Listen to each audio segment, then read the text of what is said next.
Mitra BKI, sebagaimana kita tahu proses pembangunan sebuah kapal tidak main-main.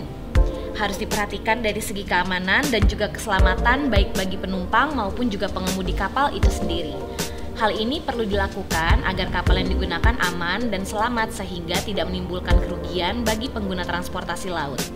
Banyak sekali industri yang tergantung pada transportasi kapal seperti industri batu bara, industri minyak dan gas bumi, produk pertanian, sampai barang-barang impor untuk kebutuhan sehari-hari juga menggunakan transportasi kapal. Lantas, bagaimana BKI selaku perusahaan TIC memastikan keamanan dan juga keselamatan kapal agar aman digunakan? Simak di Windy Ocean Podcast bersama saya, Agnes.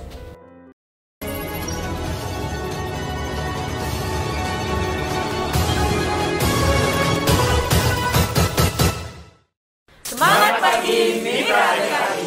Mitra BKI, kembali lagi di Windy Ocean Podcast BKI. Kalau di opening tadi kita sudah tahu nih akan membicarakan terkait pembangunan kapal. Pas banget kita udah kedatangan narasumber yang akan membahas terkait kualitas keamanan dan keselamatan kapal dari segi pengelasan. Selamat datang di Windy Ocean Podcast BKI, Mas Edo. Yeah. Apa kabar? Baik, Mbak. Baik, Mas. Sebelum kita masuk ke pertanyaan nih, mungkin boleh perkenalan dulu Mas ke Mitra BKI ini sebagai penonton setiap podcast kita. Mas Edo sudah berapa lama bekerja di BKI dan sebagai apa nih Mas sekarang? Perkenalkan, nama saya Edo Dodi Handradi. Saya engineer untuk material dan welding di divisi material dan komponen. Oke, sudah berapa lama Mas di BKI Mas? Saya sudah jalan lebih dari 12 tahun. 12 tahun udah lama ya.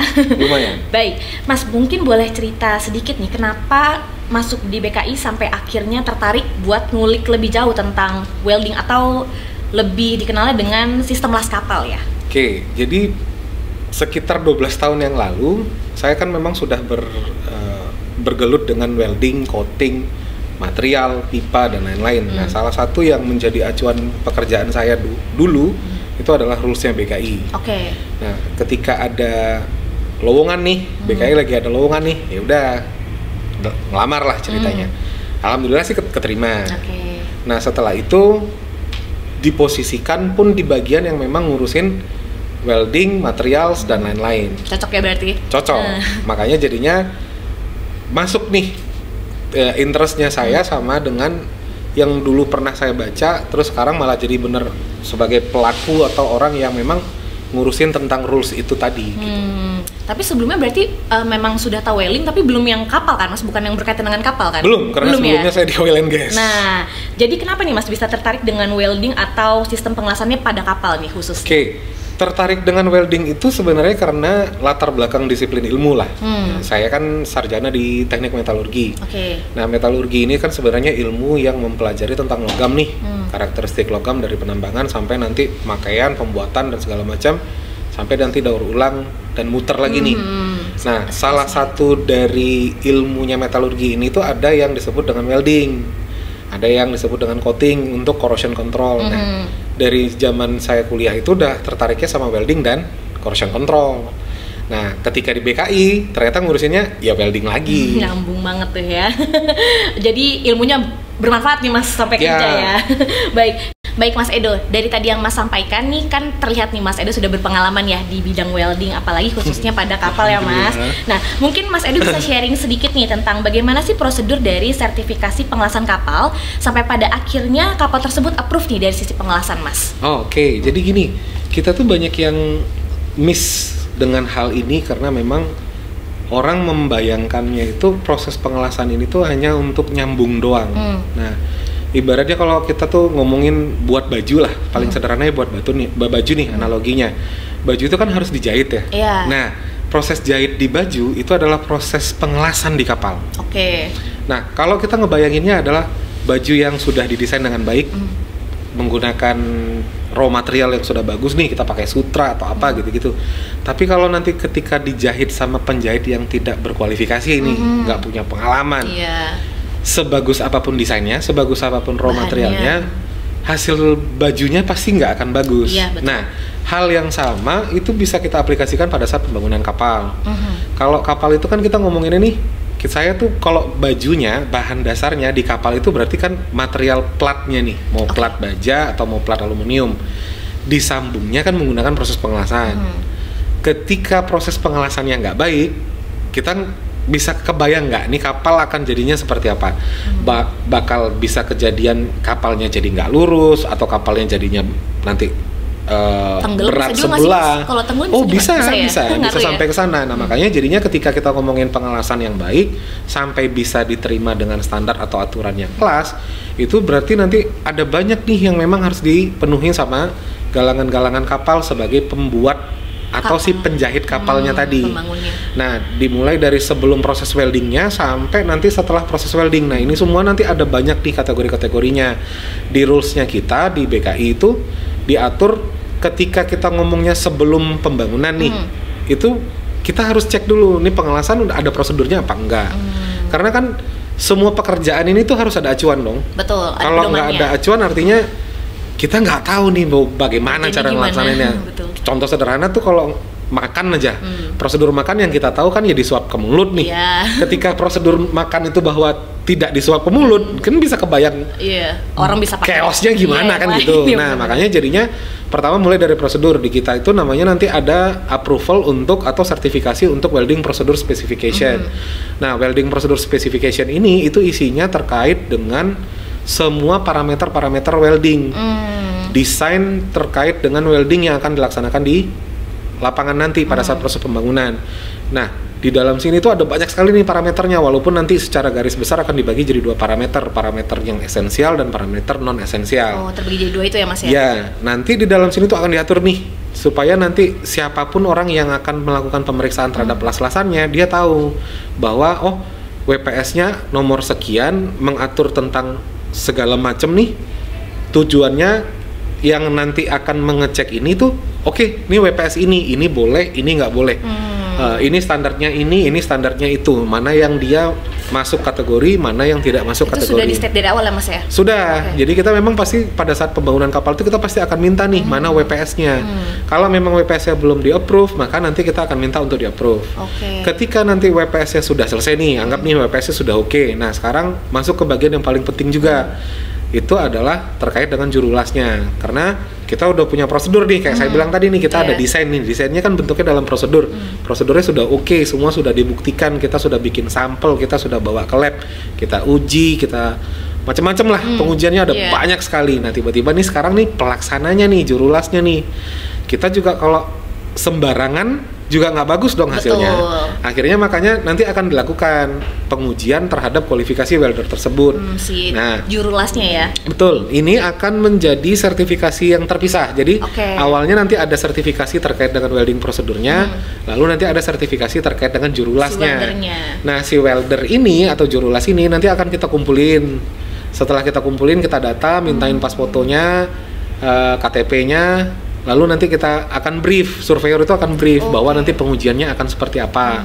Nah, nanti disiapin sampel sama pihak galangan, nanti si weldernya kita uji dalam kondisi itu kita memang perhatikan nih secara persiapan material sampai dia hasil lasannya, nanti itu akan diperhatikan atau diuji lah kasarnya dengan surveyor di lapangan. Nilai seperti apa? Ya, dinilai hasil pengelasannya baik apa enggak. Nah, setelah nanti ini sudah selesai nih, WPS-nya sudah approve, weldernya juga sudah keluar sertifikatnya. Nah, terakhir sebagai garantinya lah, garantinya kita bahwa ini sekarang karena ini satu runtutan pekerjaan nih. Nah, ada nama approvalnya adalah welding shop approval.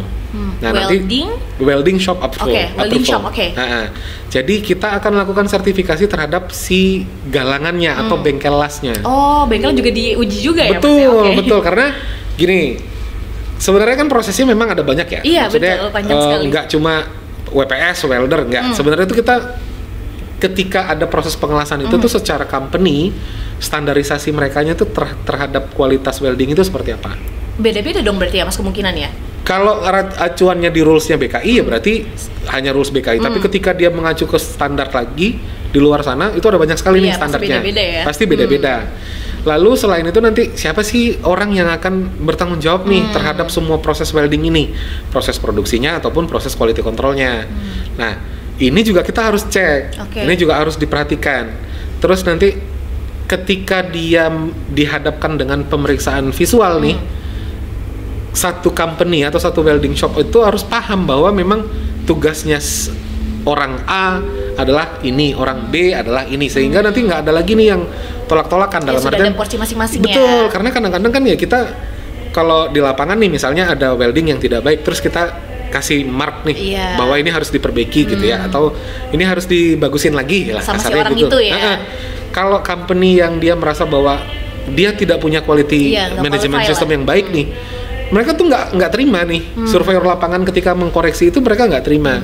Nah, harusnya kan memang sudah, kalau memang surveyornya mengatakan itu tidak sesuai dengan rules-nya BKI, ya artinya memang harus diperbaiki kan. Iya, betul. Nah, ini nih yang paling penting. Jadi setelah WPS-nya sudah, weldernya sudah, ya kita akan nilai dari satu company-nya, as a company-nya, satu welding shop itu, dia sudah mengerti nggak bahwa ada quality management system terkait dengan kualitas dan bagaimana memproduksi sebuah barang menggunakan proses las. Si weldingnya itu ya. Nah, makanya jadinya karena memang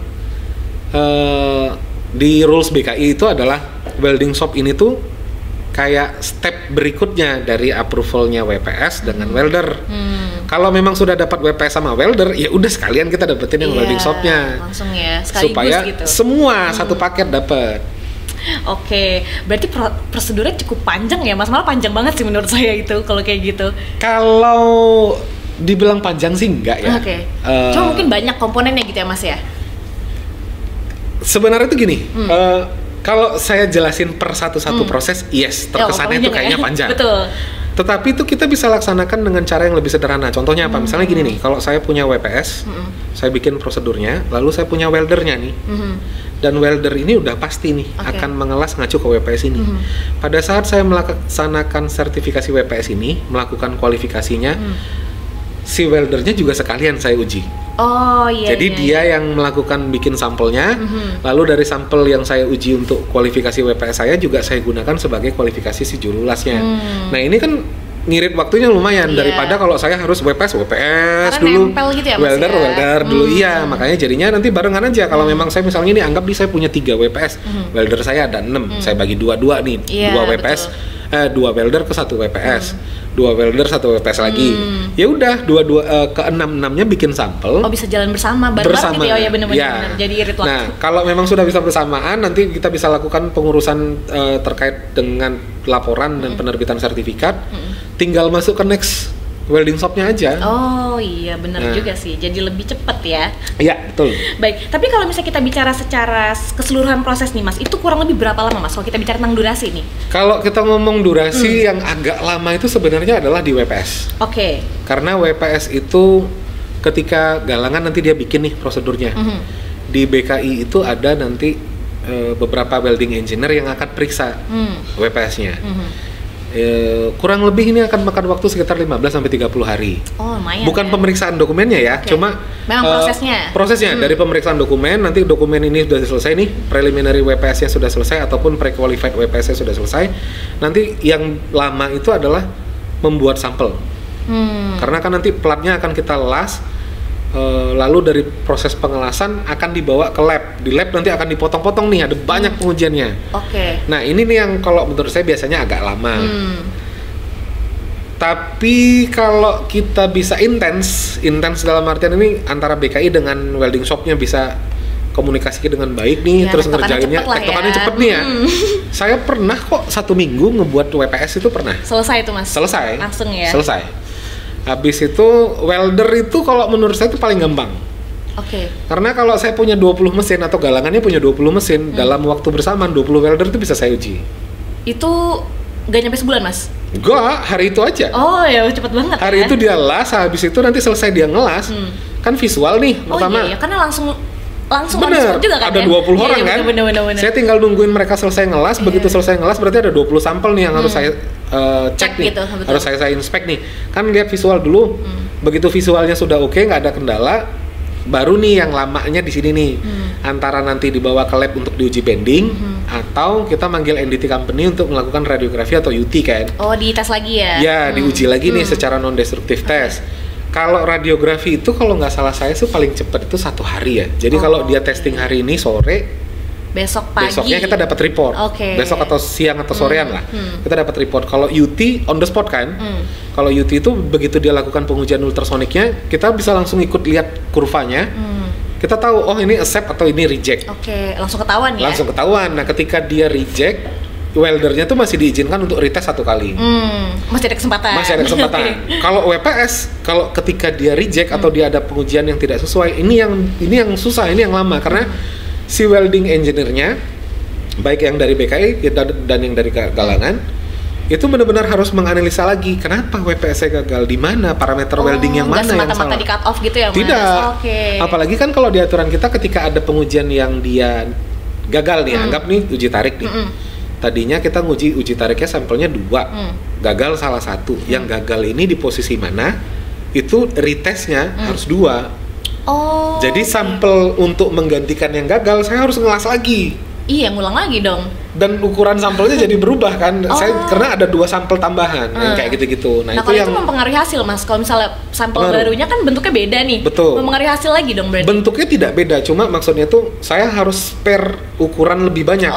Iya, buat siap-siap. Karena setiap satu yang gagal 2 penggantinya. Nah, ini yang nanti biasanya memang waktunya lama. Makanya saya bilangin kalau WPS mungkin normalnya adalah sekitar 2 mingguan lah, atau sekitar 10-15 hari kerja. Paling lama 30 hari lah, 30 hari kerja lah. Paling lama udah kalau menurut saya 30 hari kerja itu udah lebih dari sebulan. Benar, iya sih, 30 hari kerja lebih dari sebulan. Benar. Kalau welder ya di hari itu ada 20 orang kita bisa bikin sampel ya? Kalau memang mesinnya ada 20 dan ketika misalnya dari 20 nih yang suksesnya cuma 15, ya sudah nggak apa-apa. Yang 5-nya ini bisa nanti entah minggu depan, entah kapan. Nyusul lagi nggak ada masalah. Karena biasanya kan kadang-kadang sering nih kejadian di awal weldernya mungkin dia cuma pakai 10 nih, ternyata di tengah-tengah pekerjaannya nih asumsinya dia masih butuh lagi tambahan. Ya udah nih kita ikutin lagi sama yang tadi. Atau ada tipikalnya yang kerjaan itu di awal tuh rame, weldernya diuji berapa yang lulus, ya udah yang itu aja yang kerja, yang lain enggak.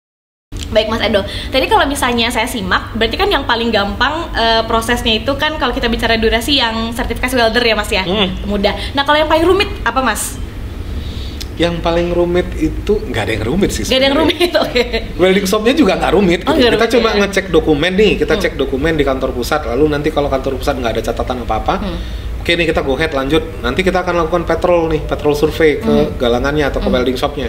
Kita akan cek nanti mulai dari warehouse sampai nanti semua lah peralatan yang ada di galangannya. Ini juga menurut saya sih nggak bersifat kayak oh ini boleh, ini enggak. Kita lebih ke arah kayak benar gak sih datanya, benar gak sih analisa ya Mas ya. Nah ya seperti itu. Nanti ya nggak rumit. Kalau dibilang rumit itu hanya kalau ketika ada yang mungkin masalah yang tadi ya Mas ya, kalau misalnya kejadian ada yang retest ya, itu aja yang bikin rumit biasanya di situ. Itu yang lama soalnya karena butuh belanja lagi, bikin lagi, nunggu lab lagi. Karena kan kita kalau nguji di lab tuh jarang ada yang datang hari ini besok uji tuh jarang. Biasanya ada waktu lah, karena ada sampel preparationnya kan. Ada spare time gitu lah ya. Ya itu yang kalau menurut saya nanti yang akan rumit. Baik. Nah kalau misalnya dalam proses sertifikasi tersebut Mas, itu apa aja faktor yang dinilai sehingga Bengkelas itu sampai layak beroperasi? Kita itu lebih ke arah pemenuhan terkait dengan requirement kita. Yang paling utama itu terkait dengan supervisor weldernya, supervisor weldingnya.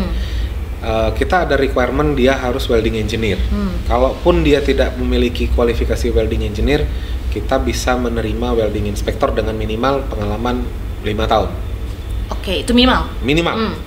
Pemenuhan ini nih yang sering agak susah. Baik. Agak susah. Setelah itu nanti cuma review dokumen lah, audit biasa. Nggak yang audit yang menyeramkan gitu. Mendalam banget gitu ya, sampai menakutkan gitu nggak ya Mas? Tidak. Baik. Mas Edo, kira-kira ada nggak masalah yang sering ditemukan sehingga membuat proses sertifikasi sebuah Bengkelas itu menjadi gagal? Kalau masalah sih sejauh pengalaman saya nih ya, kayaknya itu cuma masalah terkait dengan misinterpretasi terkait dengan requirement kita. Artinya itu gini, sebenarnya itu di dokumen kita tuh mungkin ya salah paham gitu ya Mas ya. iya, nah namanya kan bahasa rules Betul, ya. Bahasa rules itu mungkin teknis, yang ya. diminta itu sebenarnya dokumennya di perusahaan ini ada. Cuma mungkin namanya berbeda. Oke. Jadi contohnya itu misalnya prosedur, misalnya saya ngomong tuh prosedur untuk visual inspection. Ternyata di sebuah galangan itu disebutnya tuh bukan prosedur visual inspection. Tapi sebenarnya isinya sama. Nah, ini nih yang kalau menurut saya tuh biasanya butuh ada komunikasi dengan pihak galangan untuk, kalau saya saranin sih biasanya itu ada pre-audit dulu lah. Jadi ketika ada pre-audit itu nanti surveyor atau kita dari kantor pusat itu bisa datang ke galangan nih, bantuin cariin dokumen yang dipersyaratkannya sehingga nanti dokumen ini bisa dimasukin. Dan udah sesuai langsung gitu ya? Iya, biasanya itu aja. Selain dari itu sih nggak ada. Nggak ada ya? Karena galangan-galangan kita bagus kok. Alhamdulillah. Jadi jarang terjadi lah masa seperti itu ya? Jarang sekali. Karena memang sebelumnya sudah dipersiapkan antisipasi yang tadi, ketemuan dulu aja lah ya. Kita ketemuan dulu aja, nanti diomongin baik-baik. Bener. Karena kalau misalnya kadang tuh via telepon atau WA gitu suka banyak miss ya Mas ya? Betul. Makanya sebenarnya kalau saya bilangin itu tergantung dari galangannya siap apa enggak. Kalau galangan yang siap itu biasanya udah paham ya? Udah paham, atau kalaupun dia nggak paham tuh mau nih nanya ke BKI nih, karena ya kayak saya bilangin tadi nih, kita tuh memang melakukan sertifikasi tetapi tidak serta-merta menyatakan bahwa oh ini boleh, oh ini enggak, ini sesuai, ini enggak kesana juga arahnya. Baik Mas Edo, tapi kalau misalnya ada suatu case nih Mas, di mana Bengkelas itu sudah dinyatakan layak beroperasi dari kita, tapi turns out ketika sudah beroperasi itu ada hal yang tidak diinginkan terjadi Mas, itu gimana? Kita biasa itu gini, approach-nya adalah biasanya dari engineer-engineernya yang ada di BKI itu coba akan ketemu lah sama pihak galangan. Apa sih masalahnya, di mana masalahnya? Kita akan coba carikan solusinya. Karena kan namanya proses pengelasan ini tuh ada terlalu banyak lah parameternya. Kalau saya bilangin tuh di proses pengelasan itu parameternya terlalu banyak. Yang paling sederhana itu terkait dengan lingkungan. Beda temperatur, beda kelembapan, itu ngaruhnya besar. Nah makanya nanti jadinya kalau memang kita ketemu nih yang nggak sesuai, biasanya kita akan pertama itu pasti akan analisa dulu lah antara BKI dengan galangan. Ada apa dulu nih? Kalau memang kondisinya ekstrim sekali, sertifikat welding shop-nya yang akan kita ambil. Oh, ditarik. Kalau WPS-nya yang bermasalah, biasanya nanti akan ada pengujian ulang. Kalau weldernya, biasanya memang langsung otomatis saja. Karena di sertifikat welder itu akan ada beberapa poin-poin yang kalau salah satu dari poin ini dilakukan sama weldernya, itu memang udah otomatis batal. Oh, oke. Seperti itu poin penilaian gitu kah Mas maksudnya? Bukan. Jadi misalnya kalau dalam waktu 3 sampai 6 bulan dia tidak ngelas sama sekali. Oh, iya. Nah, itu artinya nanti lebih seperti 6 bulan apa 6 bulan? Lebih seperti KPI gitu kali ya Mas ya maksudnya? Bukan KPI, cuma memang di semua aturan welding itu ada bahwa 6 bulan tidak mengelas secara kontinu itu dianggap langsung otomatis mati. Ditemukan hasil pengelasan gitu ya. Oke. Kalau dia ngelas nih tiba-tiba hasil lasannya crack gitu. Jelek lah ya gitu. Gitu. Nah, itu juga otomatis mati. Ada yang seperti itu. Baik.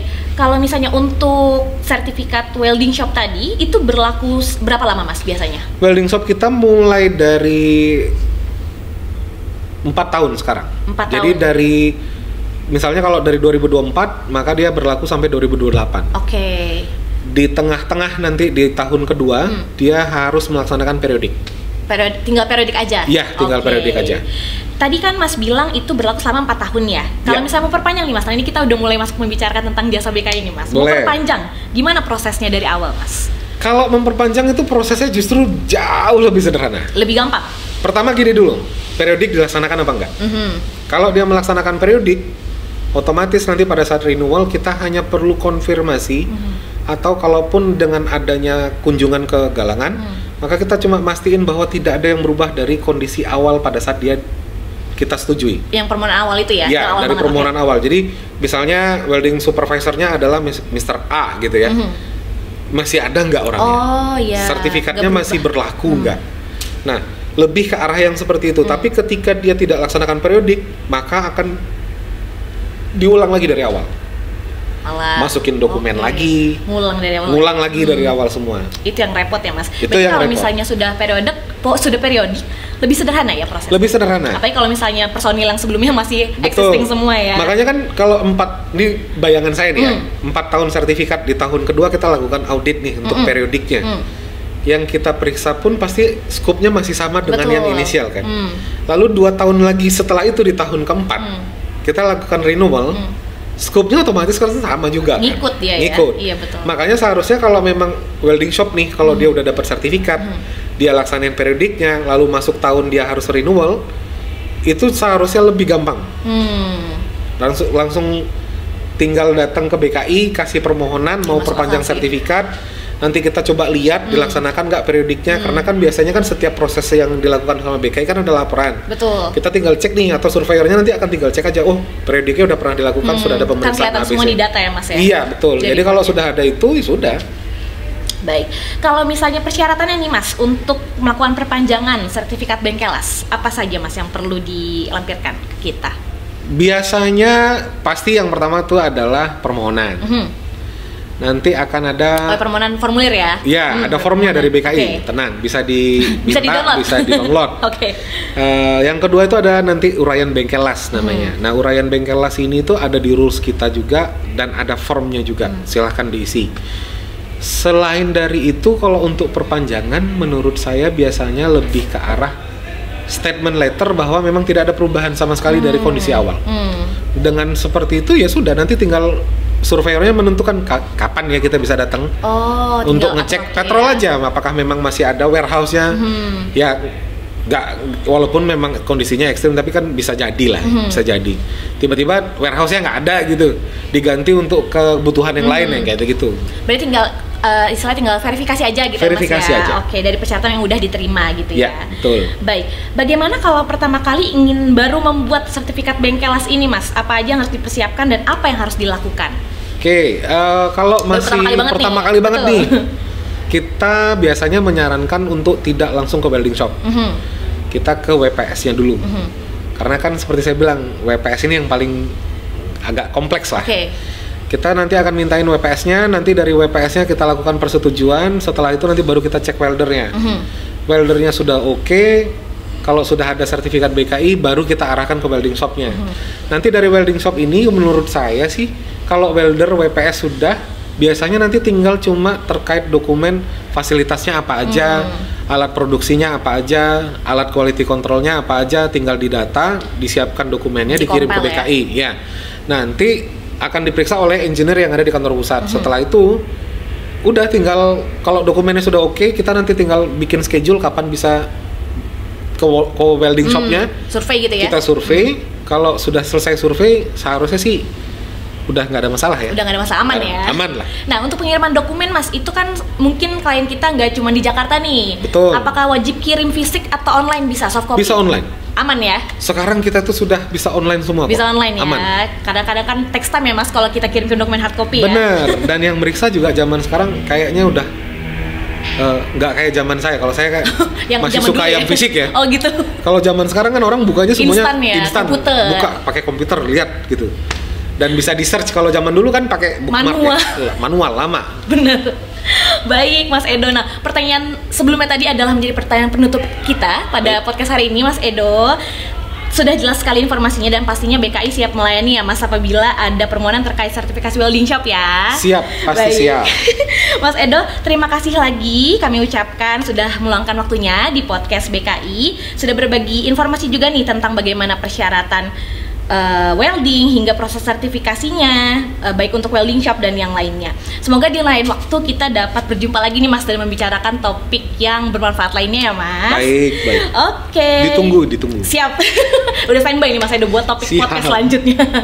Baik, mitra BKI, apabila Anda tertarik dengan topik mengenai pembangunan kapal lainnya, Anda bisa mulai berlangganan channel YouTube PT Biro Klasifikasi Indonesia atau BKI untuk mendapatkan info seputar industri dunia maritim dengan cara klik tombol subscribe dan pencet tombol lonceng di sebelahnya.